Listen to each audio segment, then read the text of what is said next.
Finally दोस्तों आप लोग देखोगे रिलायंस इंफ्रास्ट्रक्चर ने अपने क्वार्टर 3 के नंबर डिस्क्लोज कर दिए हैं भाई।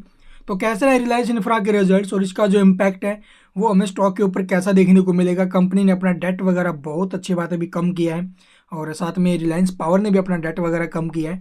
तो अब इसके रिजल्ट्स आ चुके हैं भी, चलिए रिजल्ट्स के ऊपर नजर डालते हैं और इम्पैक्ट कैसा रहेगा वो जानेंगे। तो कंसोलिडेटेड स्टेटमेंट्स देखेंगे, all figure in rupees crore में डाटा दिया गया है अभी। अगर बात करें टोटल इनकम की तो करंट क्वार्टर में जो टोटल इनकम है वो 5,129 करोड़ की है, जो प्रीवियस में थी वो 7,345 करोड़ की।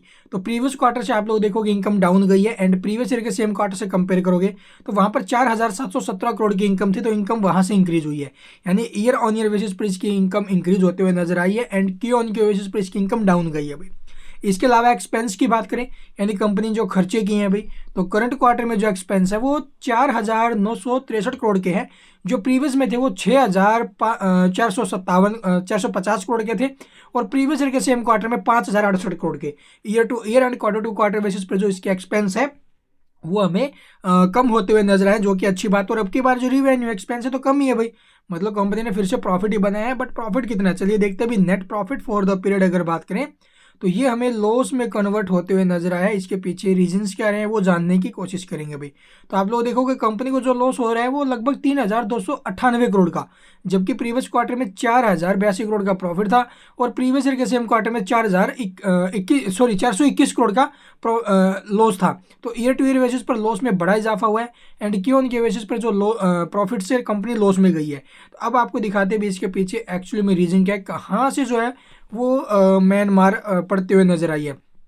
तो वैसे आप लोग देखोगे प्रॉफिट बिफोर जो टैक्सेस वगैरह है, इसके अलावा आप लोग देखोगे यहाँ पर 165 करोड़ के आसपास कंपनी को प्रॉफिट हो रहा था भाई। ठीक है, प्रीवियस ईयर के सेम क्वार्टर में क्या था, 351 करोड़ का लॉस था कंपनी को, वहां से आप लोग देखोगे प्रॉफिट्स में जाने चाहिए। लेकिन आप लोग देखोगे भी एक तो रेगुलेटरी इनकम जो है, ठीक है, वो एक्सपेंस में गिनी गई है, जो कि आप लोग देखोगे यहाँ पर लगभग 289 करोड़ थी। इस वजह से जो है इसका जो प्रॉफिट बिफोर एक्सपेंशनल आइटम्स की वजह से और जो टैक्सेस वगैरह कट कटाकर जो भी कंपनी लॉस में गई 123 करोड़। इसके अलावा आप लोग देखोगे जो एक्सपेंशनल आइटम्स हैं ये यहाँ पर आप लोग देखोगे रेफर नोट 21 में करीब 3,070 करोड़ का। इस वजह से आप लोग देखोगे 121 करोड़ 123 करोड़ का ही और 3,070 करोड़ का ही टोटल हो गया 3,194 करोड़। ठीक है, तो प्रॉफिट बिफोर टैक्सेस या फिर प्रॉफिट या लॉस बिफोर टैक्सेस जो है ना अभी लगभग 3,194 करोड़ का लॉस हो गया कंपनी को। ठीक है, इसके अलावा छोटे मोटे टैक्सेस और अभी ये नीचे में आपको देखने को मिलेंगे। तो टोटल मिला करके आप लोग देखोगे 3,199 करोड़ का लॉस होते हुए नजर आया है एंड टोटल आप लोग देखोगे वो पहुंचा 3,298। तो ये कारण रहे हैं अभी इसके लॉस में इजाफे के पीछे।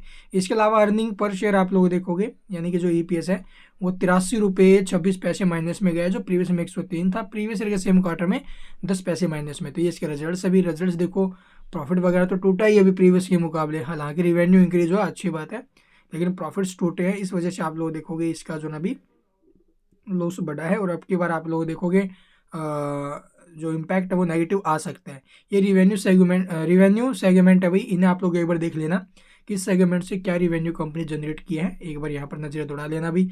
और ये नोट्स अभी इन्हें जरूर पढ़ना, ड्यूरिंग द क्वार्टर क्या कुछ अपडेट रही है यहाँ पर डिटेल जानकारी आपको मिल जाएगी। ठीक है, इसके अलावा अगर आपको कुछ पूछना है तो कमेंट्स में पूछ सकते हो। चैनल को सब्सक्राइब नहीं किया तो सब्सक्राइब करना बिल्कुल मत भूलना भी, ताकि इसके रिगार्डिंग कोई भी अपडेट आपसे आगे मिस ना हो। And thank you for watching the video.